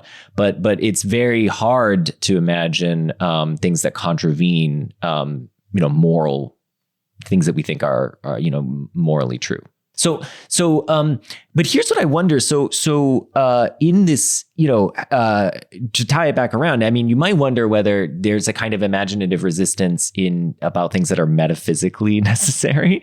And so Kieran and I were when we were going back and forth about this movie, one thing that came up is what the mechanism of the time loop is. So I'm gonna throw out a couple ideas, but I think that the movie constrains us in a certain way, and the way it constrains us actually might cause us to have to suspend certain things that we would think are metaphysically necessary. So the way the movie works, as we've been talking about, is that Phil has his memory. Every time the time loop, the thing is reset, he has the memory from the previous loops, but physically he is exactly the same. So he's exactly the same at 6 a.m. on Groundhog Day every time he wakes up. He doesn't age or anything. So that means his mind is different. He's got different memories, but his body is exactly the same. And you might have thought that I'm going to use a philosophical term here, but I'm going to define it. Just go ahead. You might have thought that the mental properties that someone has, so memories and certain experiences, visual experiences, and so on that you're undergoing, your feelings, those you cannot have any difference in your mental properties without there being some corresponding difference in the physical properties that like ground that. So your brain in this case, that's called the supervenience of the mental on the physical or on the brain. But this would be a violation of the supervenience of the mental and the physical because his mental properties are different, but the physical properties are the same.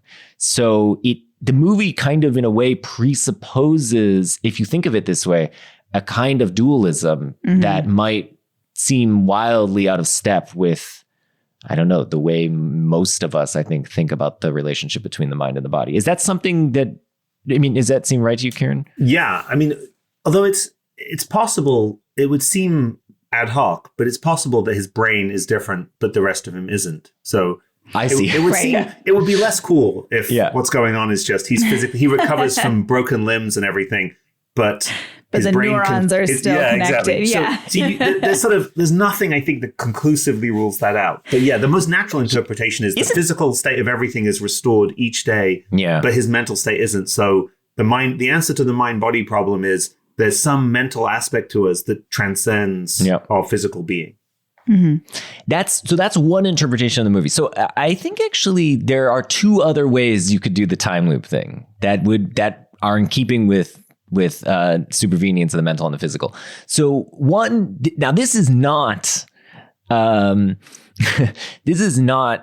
this cannot be right given the movie, but I'll just throw it out there as a way to do a time loop movie that doesn't have any violations of this kind of supervenience. We should make clear that if anyone uses this idea that you would like executive producer full credit or something. Yeah. Full credit. Well, actually, I think it's actually a way of interpreting movies where characters go to the past and change things. So it's a kind of time travel to the past where you can change the past. And the way it works is this. So you have to imagine that there are that time, you can think of time as stratified in two ways. So you have the time of the universe where, that's like the time we experience and so on. And then there's like a meta time that the universe is sort of built inside of. And when you're in meta time, what you see if you were to look at the universe is you would see this 4-dimensional block. You have all the 3 dimensions arrayed, and then you have this 4th dimension time, except that the 4th dimension is really, it's growing in that 4th dimension. So you have all the spatial dimensions, but then that 4th dimension is growing, and it's dynamically growing because you're in the meta time and you're watching it dynamically grow. So this is sometimes called the growing block view. So you have this growing block, and then what time travel would do, or what time looping would do, would be Phil at the present moment is always the let's say rightmost edge of the block. That's the present moment. And the past is everything else in the block. So everything else, if you were to travel in that 4th dimension, anywhere else along that 4th dimension, you would be in the past. So that means the future is open. There's no future, but there is a past. The past is everything that's there. Okay, so now the block is kind of growing. what happens in Phil's case or in time travel is the block suddenly shrinks in meta time back to certain time point. So, say it was growing from T1 to T100, it shrinks back to T1 to T1 and it just dies. So that all that stuff that was there is gone. And then it just starts growing again from T1 to T100. Now, what we have to imagine is that Phil here is a time traveler he's always at the, I'm just gonna imagine he's a 3-dimensional time traveler and he's always at that edge of that block. But when it reverts back, his earlier self is killed and replaced by the later one, the one that was at T100. So in this view, Milbury would be 33 years old. Exactly. So he would be aging, as time goes on, and he would be every day that passes and gets reset, he's a day older that day, and so on. Right. So he would be 33, as Laura just said, he'd be 33 years old at the end of 33 years older, at the end of the movie, which is obviously inconsistent with what the movie presupposes because he looks exactly the same. But that would be a way for him to continue and have all the memories. And interestingly, and something I was talking to Laura about as well, like you might think that even, and especially maybe even given a kind of dualism, learning the piano is not just a mental thing. It's a lot about there's a lot of physical changes that happen in your body when you're learning a musical instrument that allow you to be able to do the things that you need to do. I mean, even just basic stuff like stretching your fingers on the keyboard, but then there's also muscle memory and that sort of thing. So you might think that that's out of step with the dualist hypothesis of this movie where all that's going back is him is the memory. So I was thinking this would be a way where he'd be retaining his physical form and all the physical changes and so on that occurred in that stretch of time would including his graying hair and so on. But anyway, I think that's not actually what's going on in the movie, but that would be a way to do a time loop movie Right. Without the suicides, though, because then that's also true. Yes, that would be the end. True. That would be it. That would be it. I mean, unless God was able to reconstruct him, right? So you could have this, he's commits suicide. Well, yeah, I mean, that's part of certain views that your bodies are reconstructed in the afterlife, right? Uh-huh. Yeah. He goes and finds the cells and just reconstructs. It seems like a less clean version of Groundhog Day. I'm going to be honest with you. 100%. That's why the producers are not banging on our doors. Yeah, they considered this. They tried this out through script after script. And the block. They were like, oh, we got to scrap the block. The block view. Then we have to call up Peter Van Inwagen. Actually, you know what? Kind of interesting. This is Peter Van Inwagen's view of time travel, or at least he puts it forward as a possible way of changing the past. But this didn't exist in 1993. I mean, as far as I know, Peter Van Inwagen was the first person to write this, and this article came out in the 2000s. So cool. That's kind of interesting. Cutting edge. Okay, so we should call him, and we'll work on a screenplay. Yeah, we'll figure it out. Okay, third. Do you want to know the third impossible interpretation? Yeah. So the third one is basically that he enters into a computer simulation. So he's in a computer simulation, and what he's doing is he's controlling his simulacra of himself, or his avatar. And now the trick in this is that how does he get out of the simulation? Because now he's been in the simulation for 30 years or something. But you might think that maybe it's a kind of time dilation thing like you get in Inception. So he goes into the simulation, and the simulation actually takes place in whatever 12 hours of real time or however long he's asleep. It does he simulates 34 years of life.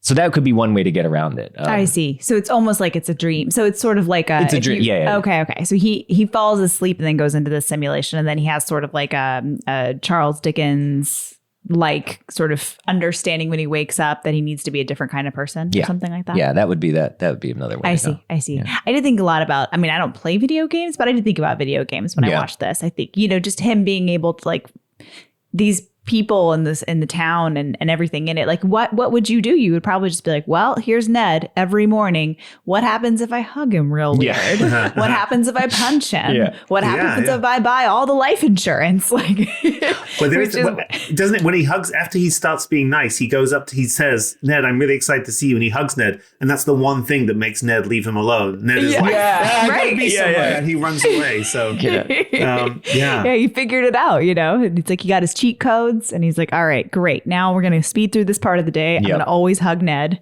Yeah. I mean, it's exactly like it's like playing like Super Mario Brothers, basically, which is incredibly repetitive. But I mean, the other metaphysical issue, I'm not sure how much there's to say about this, but it's striking that everyone else behaves in exactly the same way every day. So if there's a mind-body dualism here where his mind can float free from his body, one reason people sometimes, one kind of idea people sometimes associate with that is a kind of indeterministic, incompatibilist freedom, like the freedom to go against what the laws of physics would predict you're going to do. But no one else is doing that. No, if other people have mental states like his, that doesn't mean that they're not exactly as mechanically predictable as a fully kind of deterministic metaphysics would make it seem. So this is part of how he's able to treat all the other people as sort of figures in a video game. So like the great scene before the heist is this some kind of amazing Zen-like thing where he's sitting on a bench or something, and it's like a gust of wind, a dog barks, cue the truck. And then everyone behaves in exactly the same way every day so that he knows exactly when they're leaning over for 3 seconds to grab the bag of money or whatever. And so it's not a movie, it seems, about free will at all. It's a movie about determinism. So whatever happens to him, if we think of him as part of that scheme, it was just determined from the start that 33 years, 358 days on, he was going to end up accepting everything, relinquishing his desire for escape and for Rita, and then being liberated from Groundhog Day. Yeah. Actually, so one other thing on Ned, I just thought this is kind of quirky. I don't think there's anything really important here, but it's just a quirky little thing, which is that he's trying to sell him life insurance, which is maybe the exact thing that Phil does not need. Yeah, right. And yet he's in a time loop, right? But it's interesting, of course, he doesn't actually need it. I mean, if my read is right, even when he's not in the time loop, because he doesn't have any loved ones. So he doesn't have anyone who's like going to need to support after he dies. But interestingly, both of those problems are fixed at the end of the movie. And so in the final day, he buys a lot of insurance from Ned. And it turns out he needs it, right? Because he's out of the loop and he's got a maybe significant other that he would want to support with that life insurance if anything were to happen. Maybe that's what did it. Is him buying life insurance. This movie has just been underwritten by MetLife. That's it. There it is. The whole thing was, they should just ended with the caption. Yeah. It's an unusually long ad for life insurance. That's fantastic. Yeah.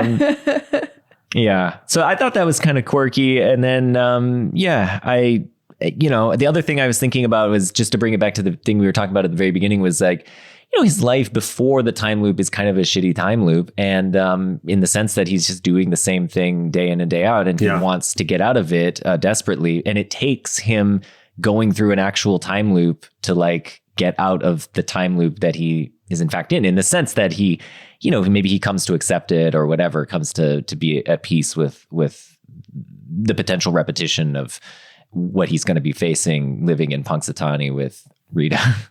But at least he seems to have a different attitude about it when he comes out of the movie than he did when he went in. True. So it's a little bit like it plays like a kind of The Christmas Story, It's a Wonderful Life. Yeah. And I think that was on the minds of the writers. They wanted it to be, I think explicitly the original writer wanted this to be a kind of movie, much like it is for you, Kieran, I guess, which people watch every year, which they watch on Groundhog Day, much like people do with It's a Wonderful Life. So, I mean, there is this theme there that we haven't talked about that much. And again, we don't need to talk about it much, but the kind of conservative small town values issue, which is what the whole living in Punxsutawney, part of what I like about him backing off and saying they're only going to rent is that the kind of picture on which he's given up on his big ambitions of having a national career and realize that there's no place like home and small town America. Anything you could possibly want out of life that's worth anything you can have in Punxsutawney.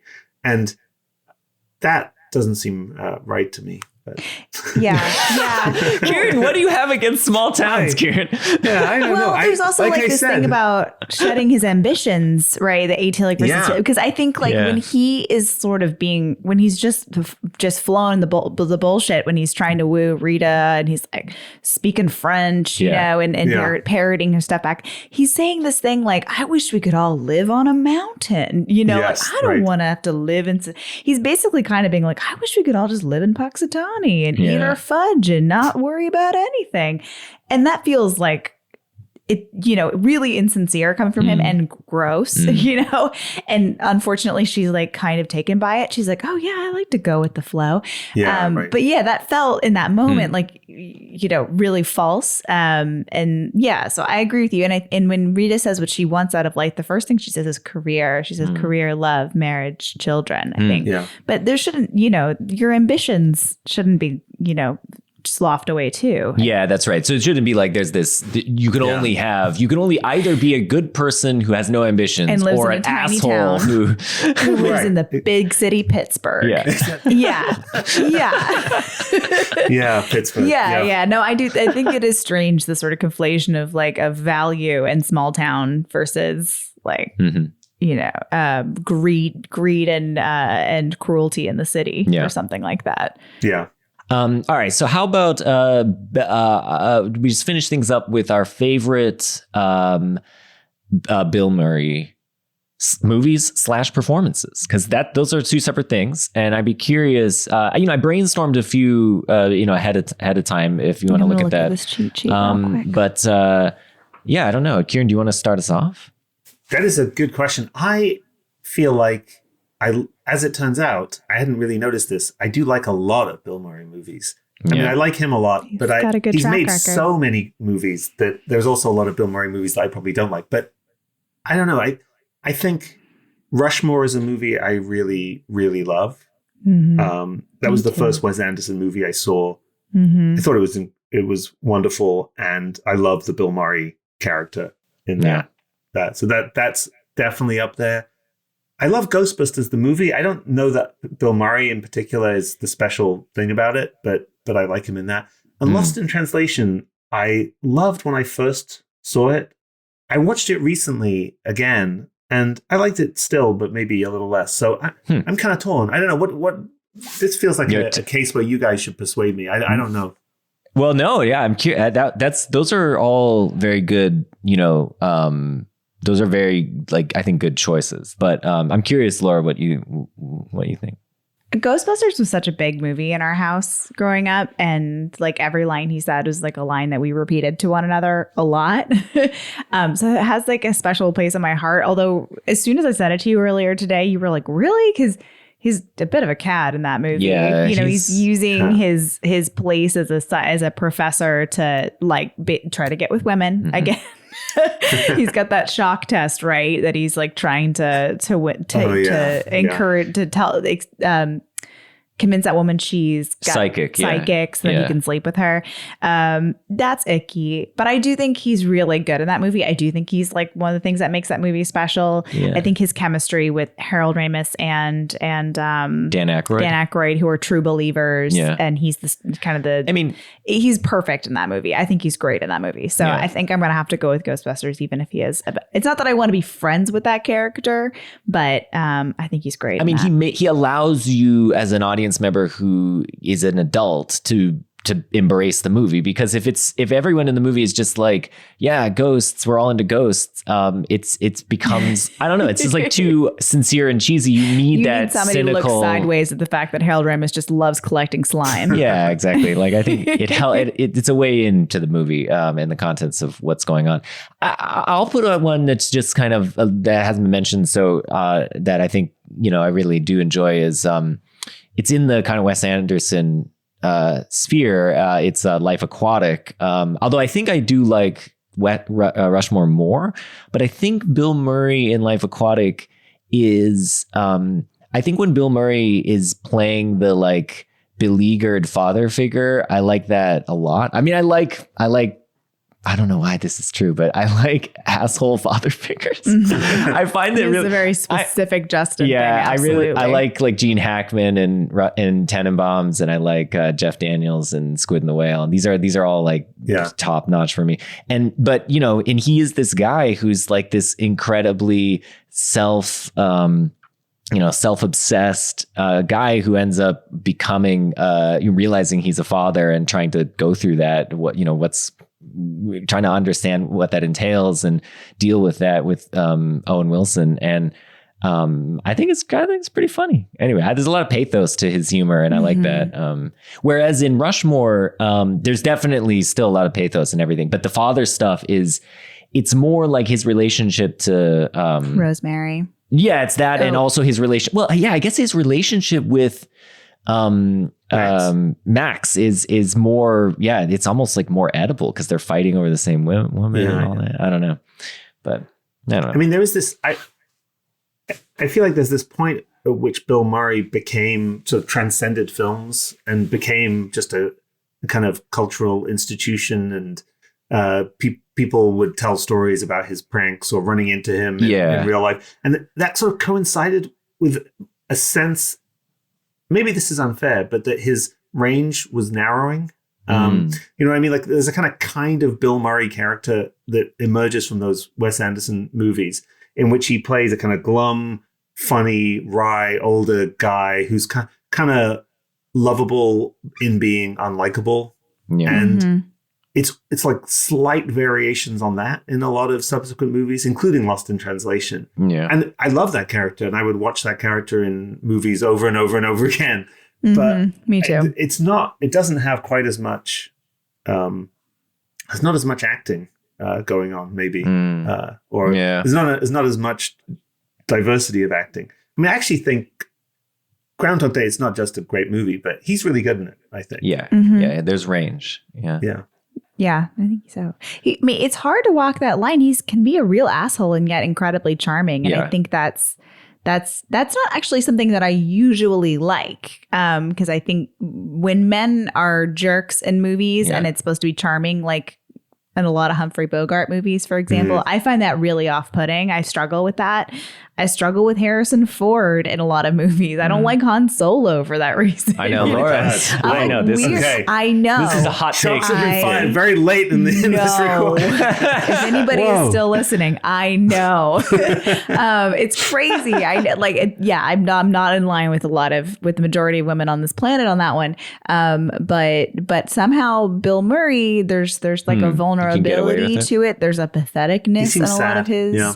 He does seem sad. He's got those puppy dog eyes that even when he's being a jerk, somehow I see a humanity in him, and he's able to like pull it off. On that point, can I just ask you? So what they offered this role apparently to Michael Keaton. Could you see Michael Keaton in this role? He turned it down. I think Michael Keaton could do it. Yeah. I can see it. Yeah. Michael Keaton. He's so, but I always, he's so much more like dangerous and edgy than Bill Murray. Yeah, well, I think that scene with the groundhog would just have a different flavor. It's true. Yeah. I think he could do it, though. I believe in Michael Keaton. No, that's not the question of whether he do it, but I just feel like it'd be a very different movie. And the things that you're talking about that's kind of like puppy dog likability and pathos, I don't feel like those are like Michael Keaton's strong suits. I think Michael Keaton is like, he'd be this guy who's, I don't know, suffering from like a delusion or something, and he'd be like this, kind of play it like more maniacal, I think, or something. I don't know if it would work, actually. There might be more distance to go, between his initial persona, because it's easy to imagine him seeming really unappealing at the start, and then having to go a long way to be likable at the end. Whereas Bill Murray seems pretty likable at the start, really, even though he's a dick. He's such a jerk. And if you read the lines on the script, you'd be like, this guy is truly awful, but it's Bill Murray. So you're just like, he's going to be good at the end. Yeah, exactly. All right. Well, I think we got to the bottom of Groundhog Day. And interestingly, we didn't even talk about Stoicism, but weirdly, we talked around Stoicism. So I think that's good. It's probably best between us to avoid stoicism. I think. I feel like that may be too much of an inflammatory topic for some other occasion. I heard, just to background on this, so I listened to an interview Kieran gave with a radio station about, I don't know, you were talking about like the pandemic and stuff, and you were dissing stoicism at one point. So then I tweeted out, I was like, Kieran, love this interview with Kieran, but man, he's harsh on stoicism. What's the challenge, the gauntlet had been laid down, and I was wondering whether we were gonna sort of get into it. And but Twitter lit up, and it was crazy. I think Kieran liked the tweet, and I think that was it. I think that was the extent of the engagement. I think your tweet ended by saying you could accept that, and I thought, that's the appropriate Stoic responst to someone dissing stoicism, is to be like, well, what can I do about it? It's fine. I can invite him on my podcast. So the thumbs up was for your consistency. Good. Yeah. Okay, good to know. Thank you for specifying. No, a lot of philosophers actually feel this way about the Twitter, how they manage their Twitter, retweet thing. And some people are like, no, man, like does not mean like. It just means, like, as Kieran pointed out, it could just mean thumbs up for consistency, which is compatible with you are completely wrong. I dislike everything you just said. But so a lot of philosophers like to clarify that we're not into only having 3 options of engagement. Yeah, you prefer on Facebook where you can do like the little smiley face that's hugging a heart. Yeah, exactly. That means you get that's 5 what philosophers things. have been crying out for. It's like, where is the smiley face hugging a heart that represents the typical philosopher's reaction to another philosopher's opinion? Yeah, exactly. Yeah, I think what we're crying out for is basically a long form essay in response to every tweet, right? We're just not Twitter. Here is my Twitter thread on your very, just offhand remark. That's what I mean. It sounds like a fun place, philosophy Twitter. It sounds like a real riot. Yeah, we don't need to get into that. Kieran, thank you so much for being here with us today. Thanks so much for having me. I'm thrilled to be part of the inner chronicle of what we are. Do you want to So Kieran, by the way, everyone should follow Kieran on Twitter. You are at Kieran Setiya, right? That's right. Yeah. Yep. So do you want to spell that for everyone so that it's KIERAN SETIYA. Oh, also I should mention, everyone should check out Kieran's podcast, 5 Questions. It's a fascinating interview podcast with philosophers where he asks them 5 questions about themselves and gains, I think, a real insight into how the way they live their lives and their outlook on life influences their philosophical approach. And as I've learned, the trailer for the next season will be dropping this coming Tuesday, Groundhog Day. So be sure to check that out. We are at CowsPod on Twitter. You can find us on the web at cowspod.wordpress.com and see what's coming next. I believe next week is The Master with another philosopher, Dan Harris. And that'll be fun. Actually, we've already recorded that episode. So we can tell you that... Confirmed, it's fun. It's fun. And there's a lot of philosophy and a lot of disagreement. So it's a good episode. So tune in for that. And we'll see you in 2 weeks.